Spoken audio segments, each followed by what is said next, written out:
then if they were successful, then they wouldn't be forcibly repatriated immediately, otherwise they would be. YF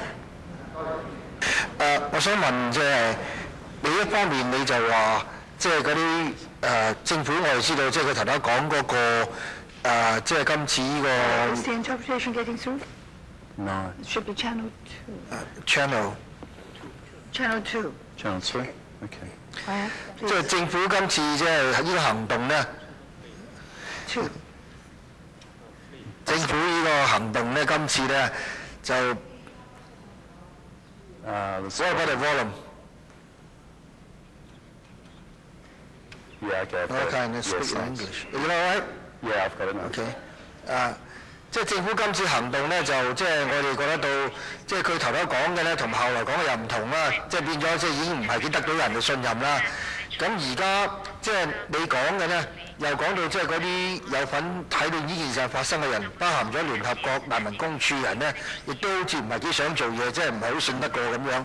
咁另外一方面，你而家講咧就係從嗰啲即係話船民咧嘅口中嘅套取嘅口供咧嚟講俾我哋聽。咁我哋變咗好似即係而家聽來聽去都係兩方面，即係一方面講自己説話，另外一方面又講自己説話，就冇乜中間人我哋可以信得過，即係睇住呢件事嘅發生係點樣嘅，唔知道你點樣可以喺呢度幫我哋即係或者找到多啲嘅事實嘅出嚟咧咁樣。Well, once again, we believe that a public inquiry is the best way to get to the truth, and that is because you can put people into a witness box and you can test their evidence by cross-examination. A non-public inquiry doesn't have those same powers.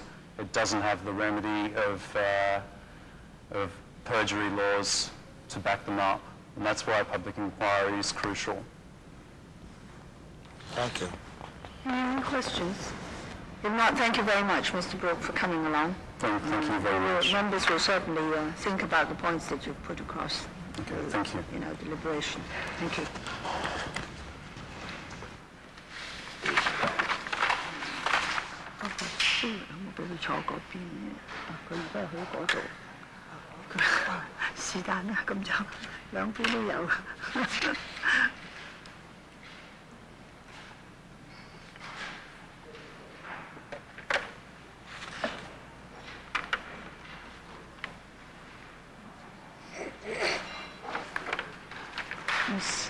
Miss Doyle.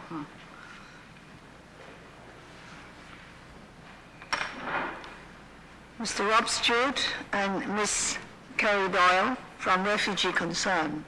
Would you like to let members know your views first, and then members can ask the questions? We have about 20 minutes thereabouts for this session. Thank you.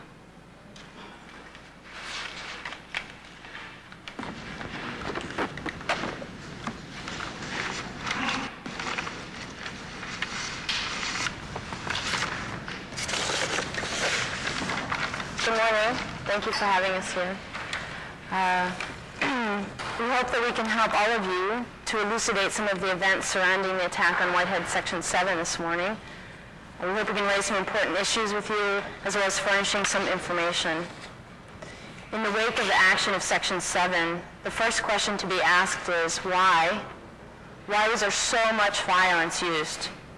Even yesterday, 11 days after the attack, more shocking information on the extent of the police and the CSD's brutality was still coming out. Since that day, we have received hundreds of letters from the victims, each detailing the horror and fear of that morning.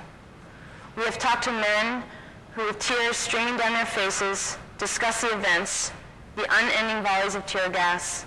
They are begging the police to stop. We've heard from women who suffered serious burns from the gas used against them. We've heard from children as well, and I'd like to quote from you one letter from a youngster who lives actually in one of the adjoining sections and was a witness to the events. Youngster writes, "I was too afraid when the police fired the tear gas straight into the innocent people. They even fired straight into the children and women. Some children are as old as me. They were fired strongly by the police. I shouted, 'Help! Stop your cruel hands, police!' And I cried a lot. and a lot of people in Section 7 were crying. The more I shouted, the more people in Section 7 cried. There was too much smoke. I couldn't see clearly because of the smoke, but I could only hear the shouts. I saw so many people vomiting with blood. I felt sorry for them. But the people in Section 7 didn't hit against the police. They only shouted, "Long live freedom," down with the cruel action of Hong Kong police. But I think they didn't want to do that, but they had to. So now I'm scared of the cruel action of Hong Kong government. I'm too afraid of the police. The fallout from the force used that day is far-reaching. In addition to the burns and the beatings, there are lost belongings, lost legal and personal documents. There is disbelief and shock at the sheer magnitude of the action. Now, too, anger is growing. Do human beings deserve to be treated in such a manner? We think not.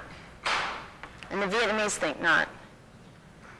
It is hard to justify the magnitude of the force and the weapons used if Section 7 was, as the government states, simply being moved to another camp.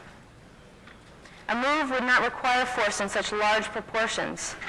Why was so much force used? If there were concerns about their protests, why weren't specific meetings and negotiations considered? There was no riot. There was no emergency. Why was so much force used? The violence of the 7th of April 1994 was clearly premeditated. Mr. Makasha stated that planning for such a contingency began more than 2 months ago. A high degree of coordination would be necessary to bring in both CSD and police units, to dispatch armored vehicles and a helicopter to provide and coordinate the use of tear gas, mace, and pepper fog machines. The sheer logistics of the attack dictate a high degree of pre-planning. Yet, through all of this, apparently no plans were made for a non-violent approach to the relocation of the people in Section 7. The use of force should only have been a contingency plan, not the primary plan. Other vital aspects of a valid operation to move the section were also ignored. Importantly, as the police entered, the people from the section went to the yard and joined together peacefully. Yet their peaceful approach was met by canisters of tear gas. They ran into the huts to escape the tear gas, to wash their eyes and their faces, but the water was turned off, and there was more tear gas. They fled to the roof. They were pursued by the riot police, and there was more tear gas. One woman fell from the roof, overcome by the gas, and she still cannot walk. Was this level of violence really necessary? Highlighting again the premeditation of the attack, individuals were identified for removal to the prison at Upper Chimawon prior to that morning. Individuals, as they came out, were checked against a book with names and pictures, and 21 people were removed to Upper Chimawon by the end of the day. Another was removed later in the week. The implementation of the operation also shows its planner's intent. The overwhelming number of tear gas canisters, 557. The use of mace, of which we learned about only yesterday, clearly. The use of pepper fog machines, all against defenseless men, women, and children, even very young infants and babies, belie the government's claim that the operation was simply to move the section or to gain control. We ask again, why was so much violence used? The overwhelming force used in the form of tear gas and numbers of police and CSD officers is only one facet of the violence. We also have reports that the riot police assaulted individuals by ripping away towels and blankets they had used to shield themselves, spraying the pepper fog machine or mace into their faces.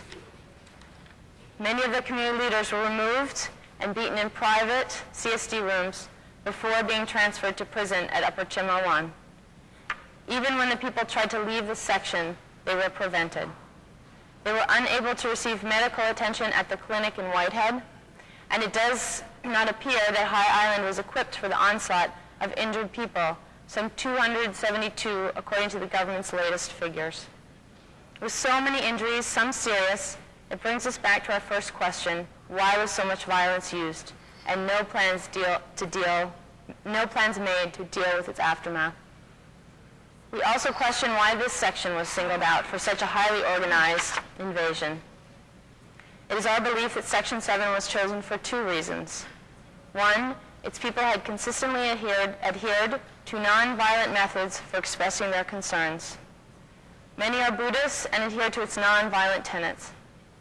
There was actually less chance of meeting any violent resistance in Section 7 than some of the other sections. Second, there were protests and hunger strikes occurring on a regular basis in Section 7.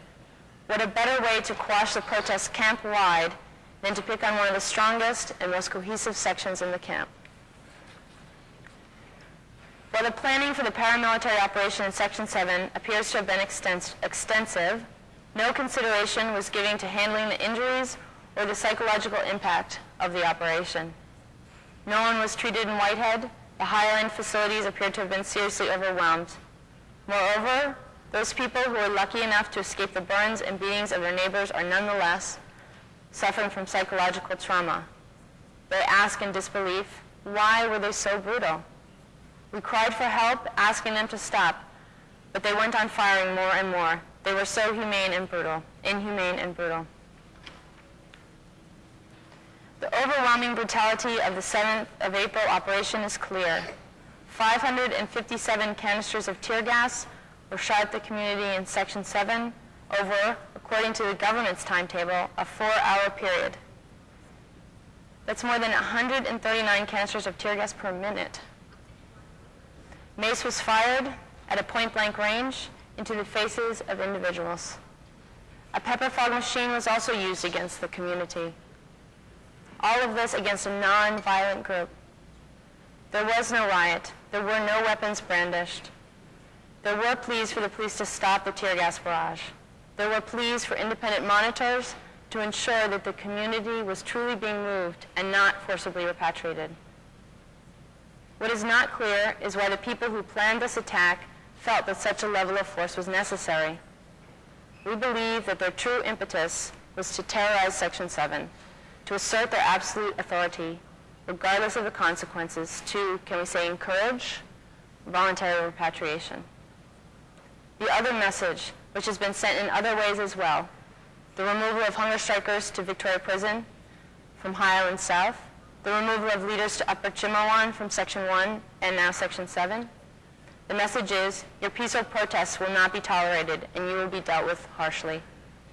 In any event, any positive impact that was anticipated during the planning phase of this operation will clearly not come to fruition.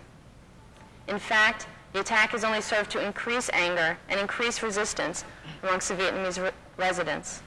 This action has increased rather than decreased, as the government claims was one of its goals, the tension in the camps, and particularly Whitehead.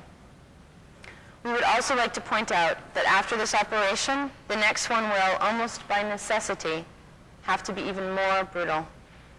But I don't think we can let that happen. Another solution must be found, or it will happen again, and the results may well be more serious. Hong Kong cannot afford to permit such incidents to occur. Why was so much violence used? Thank you. That's the end of my presentation. I would like to make one last comment, something I saw today, that the inquiry has been put together has apparently not been given the powers to summon witnesses, to use, to protect witnesses, and to use the power of perjury against those witnesses. And we would encourage such powers to be used and find that it would be difficult to have an adequate inquiry without those things in place. Thank you. Thank you. Mr. Stewart, would you like to say anything? I'm happy with that. Fine. Okay. Any questions? Emily?